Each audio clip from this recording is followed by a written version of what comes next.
ये आजकल पूरे देश में चर्चा चल रही है कि संविधान और बहुत सारे स्लोगन्स भी है संविधान बचाओ। लेकिन मेरा अनुभव है कि ज़्यादातर लोग समझते नहीं कि संविधान है क्या और आपको क्या बचाना है।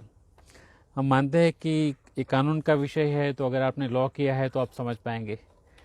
तो ये मिथ मान्यता तोड़ने के लिए हमने सोचा कि संविधान ऐसी चीज़ है जो हर एक नागरिक को समझना चाहिए। तो हमने एक खिलौना बना दिया है जो करीब 100 ग्राम वज़न का है। 6 इंच बाई 9 इंच का घर है तो आप हाथ में पकड़ सकते हो। और हमने उसको एक घर के रूप में दिया है कि जैसे हमारा फैमिली का घर होता है, ऐसे ये पूरे देश का घर है। तो हम देखेंगे तो उसका जो दरवाज़ा है, वो दरवाज़ा बोलता है कि समानता है। एक संविधान का सबसे पहला सिद्धांत है, एवरीबडी इज़ इक्वल।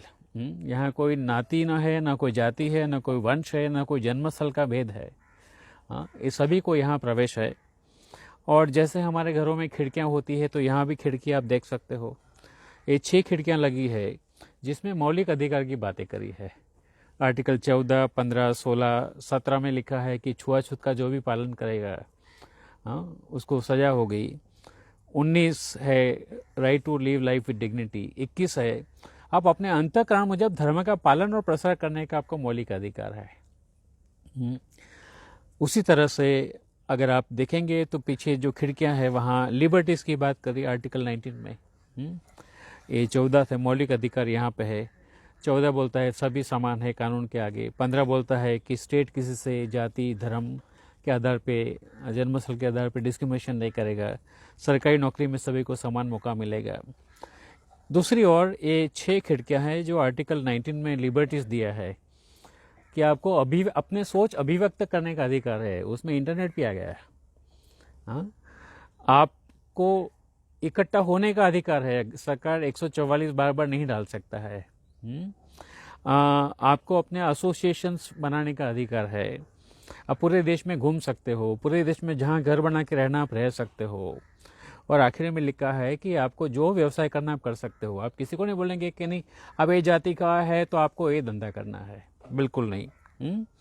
सभी स्टेट्स के नाम यहाँ लिखे गए हैं, क्योंकि आजकल ग्रेजुएशन वाले लोग को भी पूछो कि भारत में राज्य कितने, तो नहीं पता है। अच्छा, केंद्र शासित प्रदेश कहाँ है तो उसकी भी यादी यहाँ पे है। और फिर उसका लिखा है यहाँ पे कि ये बिन सांप्रदायिक धर्म निरपेक्ष घर है। ये सभी के धर्म का लोगों का एक घर है। और यहाँ लिखा है कि संविधान में किसी भगवान और देवी देवता का नाम नहीं है। ये सबसे बड़ा महत्वपूर्ण उसका कैरेक्टर है। कानून का शासन चलेगा। और ये उसकी छत होती है, जैसे घर की छत होती है। तो छत पे हमने डाला है कि भारत में 2 चीज़, एक सिक्के के 2 बाजू है। जैसे अधिकार है वैसे आपकी ड्यूटीज़ भी होती है। ड्यूटीज़ के बिना कोई देश नहीं चल सकता है। मैं बोलूँ मुझे अधिकार चाहिए लेकिन मेरा ड्यूटी कोई और करेगा, सॉरी।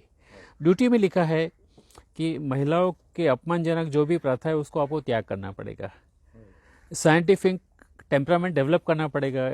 इंक्वायरी करो, चर्चा करो, ऐसे डिबेट को सुलझाओ।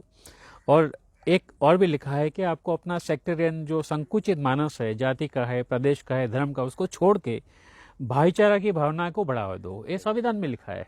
सर, इसकी उपयोगिता है जो आपने, इसकी उपयोगिता आज के दौर में सबसे ज्यादा क्या है दर्शकों के लिए इस घर की? क्योंकि संविधान उपलब्ध है, इंटरनेट पर भी उपलब्ध है, किताबें भी उपलब्ध हैं, बताने वाले भी उपलब्ध हैं। तो क्या आपने ऐसे प्रयोग किए हैं जिनकी ऐसी उपयोगिता कहीं फिट बैठता है कि आपका पुराना अनुभव रहा हो? मैं देखा है कि उसका साइज देख के ही लोग डर जाते हैं। संविधान, हाँ, कि अरे इतना बड़ा में क्या पढ़ेंगे क्या है। और भाषा भी ऐसी होती है कभी कभी कानून की कि आपको समझ नहीं आता है। लेकिन ये चीज़ होती है जो कोई छोटा बच्चा भी होगा स्कूल में जाने वाला तो समझ पाएगा कि जैसे घर में खिड़की होती है और खिड़की में से हवा आती है, हमें ऑक्सीजन मिलता है, ऐसे ये मूलभूत अधिकार है जो हमें जिंदा रखता है। हाँ, ये छत है और गिर जाएगा छत तो हम खत्म हो जाएंगे। राष्ट्रगीत ऊपर लिखा है क्योंकि छत पे हम पतंग चौगाने ऊपर जाते हैं। हाँ, बराबर। तो हम देखते हैं वहाँ पे। सिमिलरली अंदर आप देखेंगे कौन रहते हैं तो सभी धर्म के लोग अंदर आपको देख सकते हो। ईसाई है, हिंदू है, जैन है, मुसलमान है, हाँ, वो सभी अंदर रहते हैं। उससे में से ग्राम पंचायत बनता है, वहाँ से तालुका पंचायत, वहाँ से जिला पंचायत बनता है, असेंबली बनता है, लोकसभा बनती है। अच्छा, भारत में भाषाएं कितनी है, तो वहाँ याद ही लगा दी है कि 22 भाषा है भाई। आप एक भाषा में नहीं कर सकते हो। आदिवासी की भाषा अलग होती है, बोलियां अलग होती है देश में। ये देश कितना विविध है।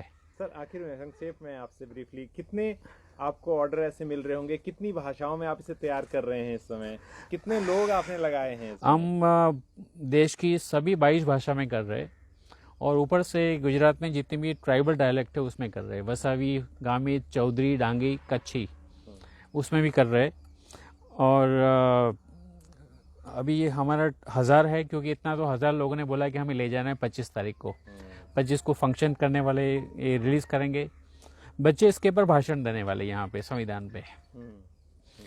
हाँ, आप पीछे भी देख सकते हो, यहाँ जो मार्गदर्शक सिद्धांत होते हैं ये यहाँ लिखा है। संविधान में लिखा है कि राज्य को नीति कैसा बनाना है, तो ये सिद्धांत को ध्यान में रख के बनाना है कि आपकी जो आर्थिक गैर बराबरी देश में है और सामाजिक असमानता है, उसको आपको मिटाना है। पर्यावरण की रक्षा करना है आपको। तो ये पूरा संविधान बहुत सिंपल तरीके से हमने ऐसा करके रख दिया है, जो हर एक कोई किसी को उसका डर नहीं लगता है। लेकिन समझो कि ये देश का है, कितना विविधता वाला देश है। बराबर। कितने लोग लगे हैं इस काम में? एक काम में आप देखेंगे पूरा बैठा है, और वहाँ भी लोग कंप्यूटर पे बैठे हैं जो हर एक भाषा में उसका वो कर रहे हैं। बराबर। तो 1 2 3 4 5 6 7 8 9 10 11 12 13, और वहाँ भी करीब 15-20 लोग पिछले 15 दिन से लगे हैं। बराबर। क्योंकि और भाषांतर कई लोगों ने किया है। मेरे दोस्त से दामोदर मावजो, वहाँ गोवा में जो कोंकणी के डॉन है लिटरेचर में, उन्होंने बोला मैं करूँगा। सईदा हमीद जो प्लानिंग कमीशन के सभ्य रह चुके हैं, उन्होंने उर्दू में किया पूरा। मैं कल केरला हाईकोर्ट गया था, तो बार के जो वाइस प्रेसिडेंट है वो बोलते मैं करूँगा मलयालम में। बराबर। और लोग इतना खुश होके कर रहे हैं कि यार ये तो हमने जिंदगी में पहली बार देखा।